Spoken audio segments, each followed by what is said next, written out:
Здравствуйте, это ток-шоу «Точка опоры» на телеканале ТНВ Татарстан. В студии Светлана Кадырова. Приветствую всех наших телезрителей. Это экспертная площадка, где мы говорим о ситуации с коронавирусом. И тема сегодня – Новый год в условиях пандемии. С удовольствием представляю наших гостей, которых хочется и поздравить с наступающим праздником. Алсу Мунибовна Садулина, заместитель министра образования и науки Республики Татарстан. Хайрли киш. Александра Рафаэлевна Гемадиева, заместитель начальника отдела надзора по гигиене детей и подростков Управления Роспотребнадзора по Республике Татарстан. Добрый вечер. Добрый вечер. И Эльвира Викторовна Наумова, директор гимназии номер 179. Рады вас видеть. Здравствуйте. Я напоминаю нашим телезрителям, что мы работаем в прямом эфире. Телефон нашей студии 554-56-10, код Казани 843. Вы также можете задать свои вопросы нашим экспертам. Также в прямом эфире нас можно смотреть в группе ТНВ ВКонтакте и в YouTube. Итак, завтра 1 сентября, начало новый учебный год, который во всех регионах начинается в очном формате. Начнется, но продолжится ли, сомнения, конечно, беспокойство, тревожности есть. Это таким же вопросом мы задавались год назад, да, задаемся и сейчас, но тогда ситуация была менее напряженной. Мы тогда были в ожидании второй волны, думали, будет или не будет. Сейчас мы уже не вышли из третьей. Тут, похоже, плавный переход в четвертую. Обсуждаем и эту тему в том числе. Но вот и так, по всей стране 17 миллионов учеников, 2 миллиона первоклассников. Звучат эти цифры внушительно и, опять же, тревожно. Как мы сможем защитить наших детей? Прогнозировать сегодня не будем. Давайте дадим такие, скажем так, разъясним родителям все правила безопасности, разъясним это детям и попробуем понять, насколько мы готовы сегодня защитить наших детей. До эфира мы разговаривали, Алсу Мунибовна говорит, 36-е, 1 сентября у нее в качестве профессионала, у Елены Викторовны 23-е, 1 сентября, поэтому праздник для вас всегда был главным, важным, замечательным. Но отличие этого 1 сентября, конечно, существует и даже от предыдущего года. Как сказались эти отличия на подготовке к новому учебному году? Алсу Мунибовна, наверное, с вас начнем. На самом деле, этот учебный год, наверное, похож на предыдущее начало учебного года, где мы все тоже очень были напуганы, но у нас выработали все ряд правил, которые мы вместе с Роспотребнадзором, с коллегами, они разрабатывают, мы выполняем, и все школы уже в этом году готовы к этому началу учебного года. Есть, конечно же, у нас определенные правила. Правила такие, что в школе весь персонал, который работает, взрослые, он пищеблок, технические работники, они работают в масках и перчатках. При входе обязательный утренний фильтр, это значит термометрия обязательная, это обязательные санитайзеры при входе. Бактерицидные лампы мы в прошлом году уже закупили по всем школам, они у нас есть для того, чтобы у нас дети были в безопасности. И все учителя, которые непосредственно близко подходят к ребенку, они обязаны быть в масках. Наверное, такие нехитрые правила. Но что касается родителей, чаще всего родители переживают, могут ли пустить в школу и так далее. Наши родители на линейках могут присутствовать завтра, но присутствовать, во-первых, не огромное количество, чтобы все-таки сохранять дистанцию безопасную. И они должны стоять за детьми, опять же, в средствах защиты. Это в масках для того, чтобы не соприкасаться рядом, потому что дети приходят из разных семей. Елена Викторовна, классы разделены, перемены, питание, каким образом организован этот процесс? Если в прошлом году мы впервые столкнулись с вызовом и решали задачи по профилактике мер коронавирусной инфекции в достаточно интенсивном формате, как Алсу Мунибовна уже проговорила, и мы составляли плавающие графики питания, составляли расписание и открывали различные входы для того, чтобы не было столкновения потоков, не было большого скопления обучающихся и наших родителей. На сегодняшний день, конечно, образовательные организации открываются уже в штатном режиме, заранее продумав и расписав все те вопросы, которые возникали в прошлом учебном году. Конечно, мы пользуемся рекомендациями Роспотребнадзора, рекомендациями Министерства образования и науки. У нас есть памятки для наших педагогов, и для наших родителей, и для обучающихся. И в этом году, придерживаясь всем этим рекомендациям, конечно, совершенно спокойно мы уже открываем двери для наших ребят. Мы, безусловно, рады, что мы встречаемся глаза в глаза с нашими детьми и учимся в очном формате. И надеемся, что этот год у нас будет такой достаточно плодотворный и успешный. Но и все-таки отличия есть. Я сейчас говорю о чем? О том, что год назад мы всегда говорили, детки болеют реже, болеют больше пожилые. Сейчас ситуация меняется. Да? Болеют дети, болеют болеют подростки, болеют молодые. Вот сейчас только там статистика пришла по количеству умерших за сутки. Там уже женщины, которым 46 лет всего лишь, то есть достаточно молодые, уже уходят из жизни. Мы понимаем, что дети болеют больше. Какие-то изменения есть с вашей стороны, Александра Рафаэльевна, в связи с тем, что другой штамм гуляет и более подвержены дети? Ну, как вот коллеги проговорили, да, каких-то кардинальных изменений в предстоящем учебном году со стороны Роспотребнадзора в отношении образовательных организаций не будет. То есть у нас есть действующие санитарные правила, которые у нас постановлением главного государственного санитарного врача Российской Федерации продлены до 1 января 2022 года. Все меры профилактики, которые прописаны, регламентированы в этих санитарных правилах, они у нас продолжают действовать. Практика показывает, что по результатам прошедшего, то есть предыдущего учебного года, все эти действия, профилактические меры были достаточно действенными, да, то есть они были очень эффективными, поэтому мы их сейчас тоже продолжаем. Как вот Алсу Мунивна сказала, это у нас антисептики кожные на входе, это бесконтактная термометрия всех входящих с целью исключить всех больных с симптомами респираторных инфекций и не допустить их до образовательного процесса. То есть никаких дополнительных изменений в связи с распространением среди детей, в том числе, дополнительно не Конкретно не среди использовались? детей никаких дополнительных мероприятий не предусмотрено на сегодняшний день. Но ведь мы сейчас понимаем, что обезопасить могут и сами педагоги, если вакцинируются, да? То есть одна из, наверное, главных систем защиты наших детей в этой ситуации – вакцинация среди педагогов. Вот что говорит статистика сегодня, какой охват вакцинации? Тасу Мунимовна, кто прокомментирует? Если мы говорим о педагогах, то у нас хорошая статистика, у нас больше 70% педагогов уже вакцинированы. Что касается безопасности, то, что вы говорите новое, да, мы, конечно, рекомендуем и родителям, которые хотят посещать школьные мероприятия, также об этом задуматься для того, чтобы быть безопасными для наших детей. То же самое у нас происходит и по средним, по высшим учебным заведениям. Там немножко посложнее, но, тем не менее, студенты, как взрослая часть населения, немного начали вакцинироваться, но не так ответственно пока относятся к этому вопросу. А педагогический состав, они, конечно, более 50% в среднем у нас вакцинированы. То есть процесс продолжается или остановился? Вот мы Нет, знаем, процесс- что темпы вакцинации у нас как-то вот на 6,5 тысячах остановились на этой цифре и снизились, а было ведь доходило до 18 тысяч в сутки вакцинировано. Нет, немного есть у нас такое, что подвижки есть, небольшие, но понемножку люди возвращаются с отпусков уже теперь, готовы к работе, и поэтому есть такие. И были несколько предписаний в отношении вузов об обязательной вакцинации в связи с очагом, с выявлением очагом эпид-очага. Насколько я знаю, вот вакцинировались или там есть информация такая? На сегодняшний день все это работает, то есть по факту выявления каких-либо очагов, соответственно, выносится предписание соответствующим юридическим лицам, да, на проведение вакцины профилактики в отношении педагогического состава. То есть это не касается студентов, это касается именно только работников образовательных организаций, да, высших учебных заведений, средних профессиональных образовательных организаций, в том числе даже школ. Хорошо, спасибо. У нас есть звонок, мне подсказывают. Добрый вечер, представьтесь, пожалуйста, слушаем вас. Здравствуйте, Закира Туримбугульма, 69 лет. Мы все привиты. Осталась одна внучка, студентка как раз. Она аллергетик. Стоит в учете, то есть на прививку записался в июне месяце. До сих пор ее отказывает, потому что говорит, нет у нас ковивак. Так, а с чем вопрос? Можно ли прививаться?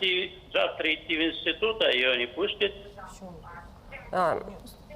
Пустят или не пустят студентку, которая, в общем-то, имеет противопоказания, как мы понимаем, медотвод, даже, вероятнее всего, в институт? На сегодняшний день у нас вакцина профилактика специфическая против коронавирусной инфекции, она является делом добровольным. Мы, конечно, с своей стороны настоятельно рекомендуем вакцинироваться всем гражданам, достигшим возраста 18 лет и старше. Но только при условии, что у данного гражданина отсутствуют медицинские противопоказания. При наличии медицинских противопоказаний коронавирусной вакцинации, соответственно, любая не проводится. И запретить или ограничить доступ студентам в образовательную организацию с целью получения какого-то образовательного процесса, мы считаем, что руководство образовательной организации не может, потому что на сегодняшний день каких-либо ограничений, запретов в отношении этого со стороны Роспотребнадзора нет. То есть это неправомерно будет. Хорошо, спасибо за ответ. Мы прервемся на рекламу, потом продолжим, не переключайтесь.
Итак, мы продолжаем ток-шоу «Точка опоры» на телеканале ТНВ Татарстан. Сегодня обсуждаем новый учебный год в условиях пандемии. И вот сейчас еще одно такое уточнение. В Нидерландах школьникам выдают экспресс-тесты на входе в школу. Вот что-то рассматриваются, какие-то варианты об экспресс-проверке школьников, какие-то варианты еще дополнительные?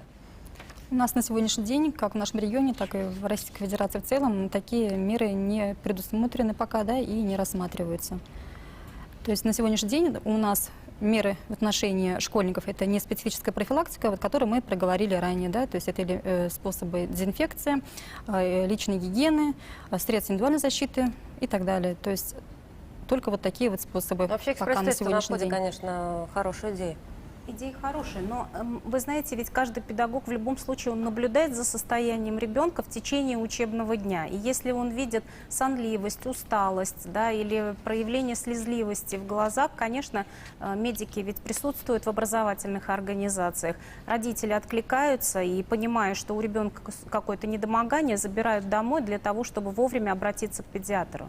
Но при этом ведь ребенок уже в это время находился в классе, он уже посетил несколько, он посетил столовую, он в классе, где 30 человек, учитель, который уже пошел с этого класса в другой класс и так далее. Мы же понимаем, что все-таки угроза, вероятность Конечно, большая. понимаем, поэтому всегда рекомендуем сразу же обратиться к врачу для того, чтобы иметь на руках какой-то уточняющий диагноз и какие-то дополнительные меры потом уже произвести. Вот как раз интересно, имеют ли школы право закрывать на карантин вот сами школы, только классы, где выявлен, например, ученик с подтвержденным, да, ковидом?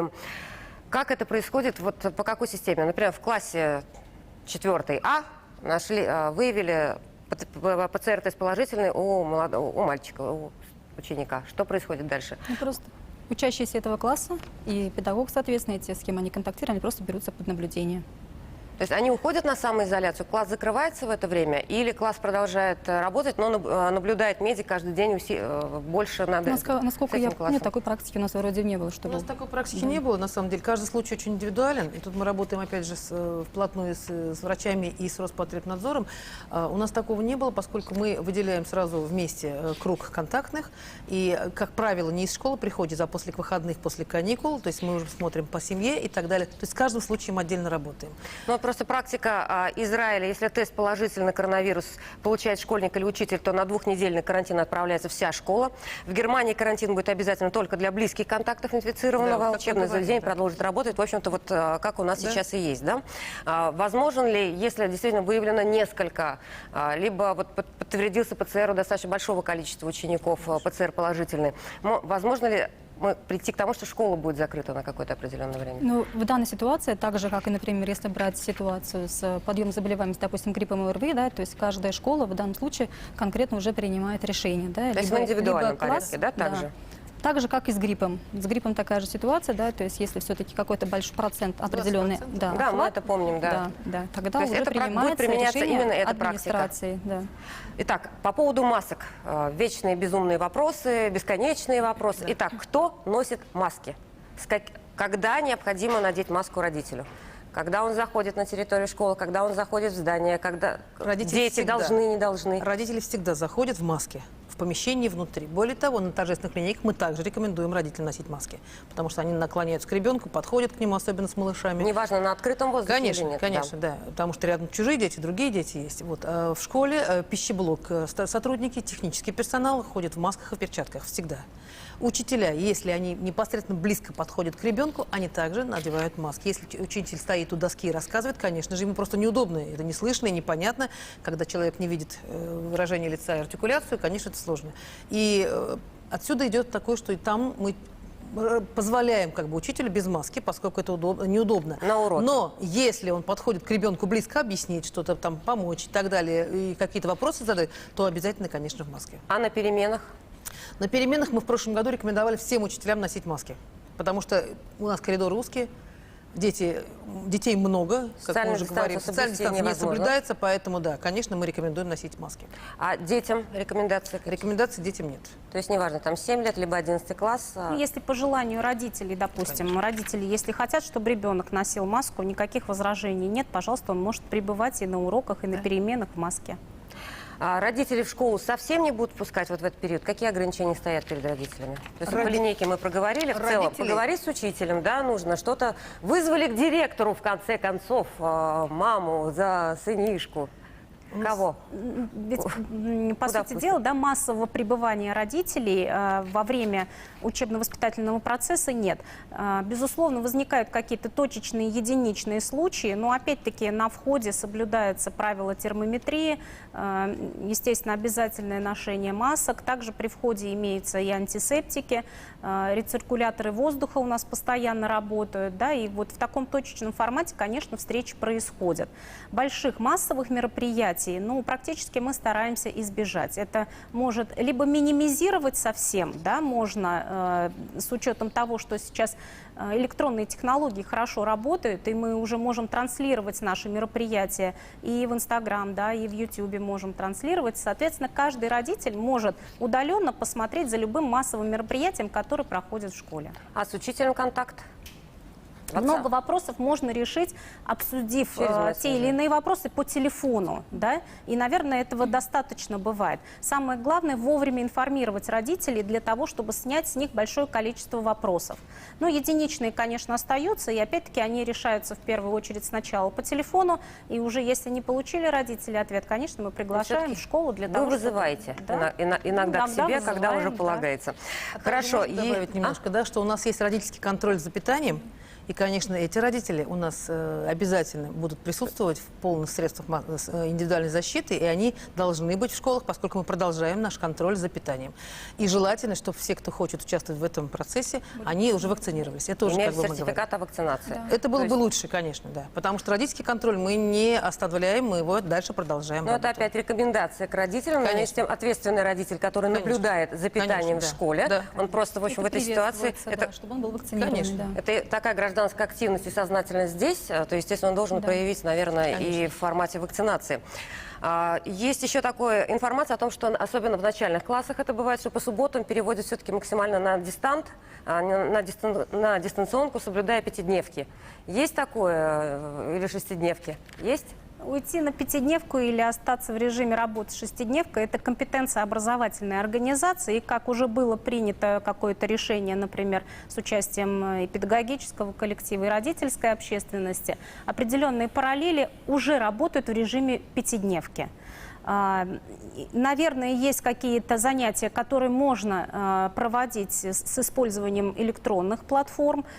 И, конечно, я уверена, что школы пользуются этим и, соответственно, реализуют учебный процесс полностью в полном объеме, как в очном формате, так и с применением электронных ресурсов. То есть, в общем-то, пятидневка именно в связи с пандемией, да? Вот мы в этот режим перешли. Я правильно понимаю? То, Нет, что это не пятидневка? обязательно. Нет, это в действовало связи с правило и до. пандемией, да, это могло быть принято решение на уровне образовательной организации, допустим, что начальные классы учатся в режиме пятидневной рабочей недели. Либо было принято решение в некоторых организациях, что они работают в режиме 5+1, когда шестой, как вы сказали, на дистанционке, либо полная шестидневка. Это принимает решение сама школа, да? Да. Рекомендации Это смены компетенция. образования в этой ситуации нет. Давайте еще раз, здесь, наверное, с Роспотребнадзором уже правила для родителей сейчас.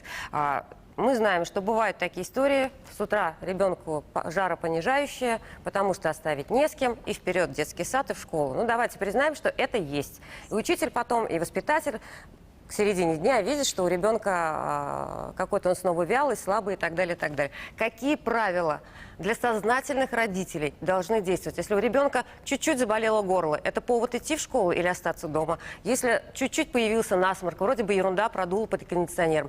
Есть жесткие правила, верные правила, которые действительно способны защитить детей. Ну, От таких родителей в том числе.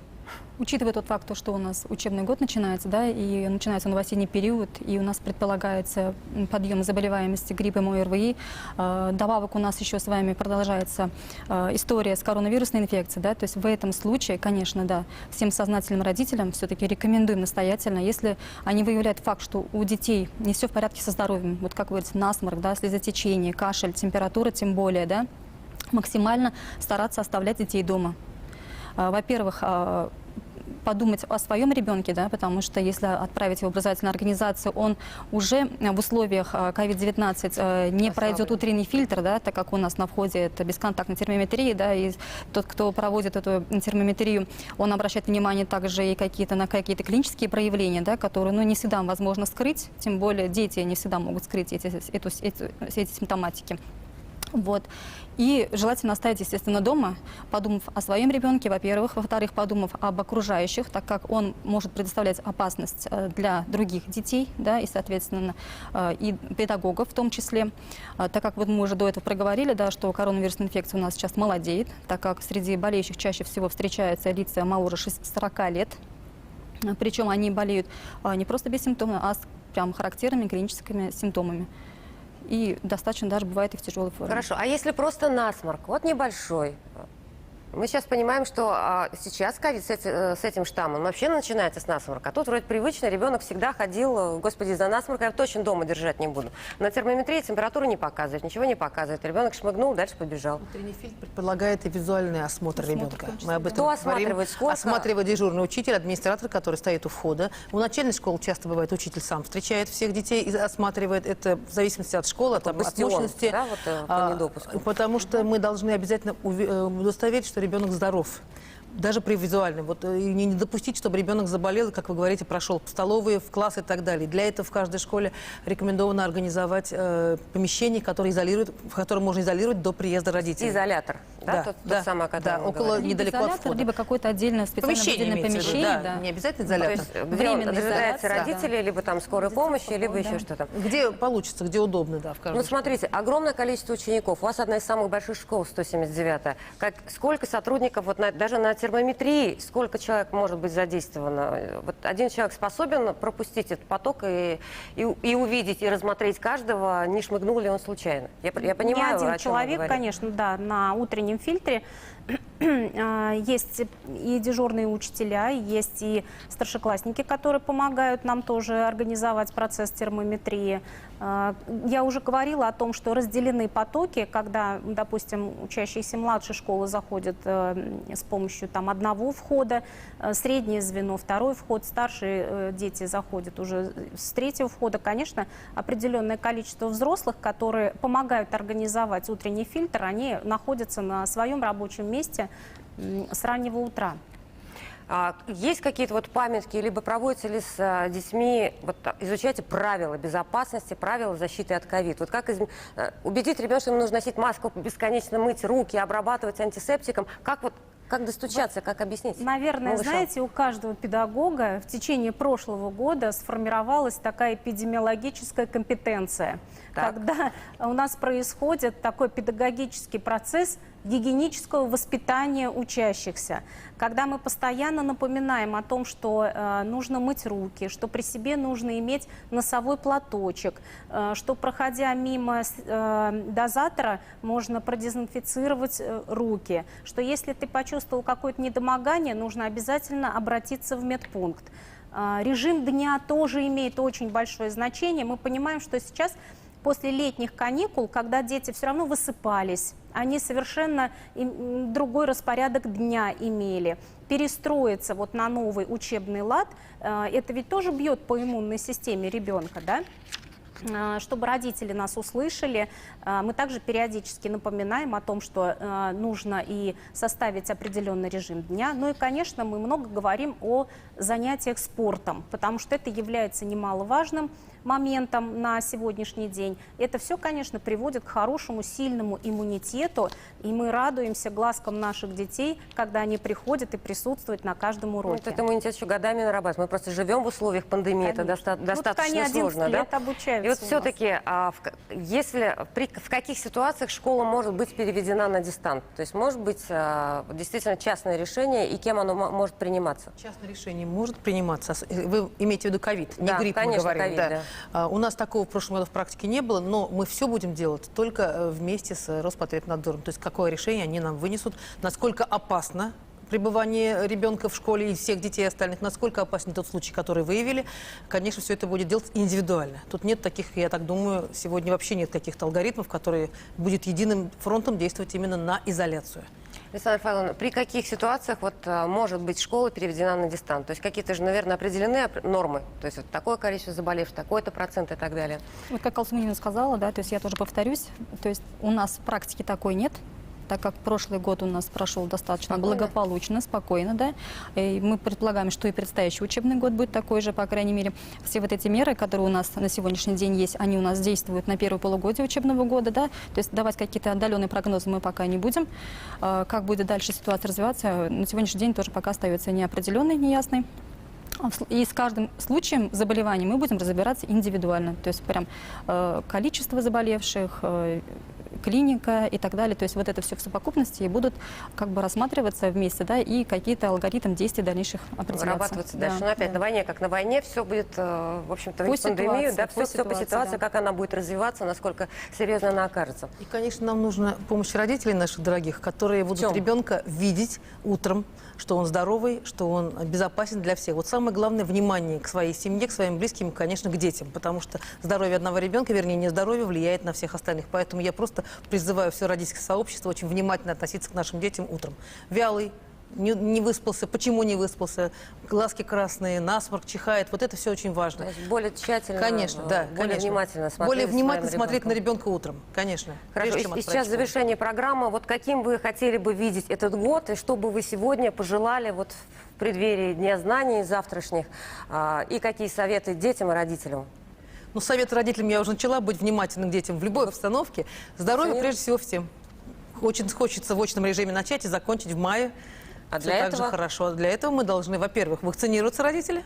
Педагогам тоже, да? Педагогам у нас уже эта работа идет. Мы не можем это сказать. Да, конечно. А всем остальным просто соблюдать все правила, которые нам сегодня предписаны. Насколько сложно вот самим на местах, насколько сложно быть директору гимназии, выполняя все эти требования, и вот вы чего ждете от этого года? Ну, безусловно, мы ждем только позитивных эмоций, соблюдая все требования, ну, уже правила, к которым мы привыкли, для нас они не новые. Нашим детям мы желаем в первую очередь крепкого здоровья, потому что за здоровьем идет всегда успешное обучение. Нашим родителям и всему педагогическому коллективу мы желаем очень хорошего сотрудничества, плодотворного, потому что только работая сообща, работая вместе, мы получаем успех нашего ребенка. Хорошо, спасибо, Александра Файловна, тоже коротко буквально. Главный совет в преддверии Дня знаний. Главный совет — соблюдать все необходимые требования санитарного законодательства. Понятно, что для многих, может быть, это и неприятно, да, у кого-то вызывает эти мероприятия какие-то возмущения, да, но все-таки соблюдение масочного режима, вакцинопрофилактика, элементарных методов соблюдения правил личной гигиены, да, все это, да, главное. это все нас приближает к той жизни, к которой мы жили К которой раньше, мы да, привыкли. без ковида-19. Хорошо, спасибо еще раз всех с наступающим Днем знаний, дорогие, крепкого здоровья всем и ученикам в том числе. До встречи завтра, увидимся в 20:00, будем говорить о том, как ковид переносят люди с хроническими заболеваниями.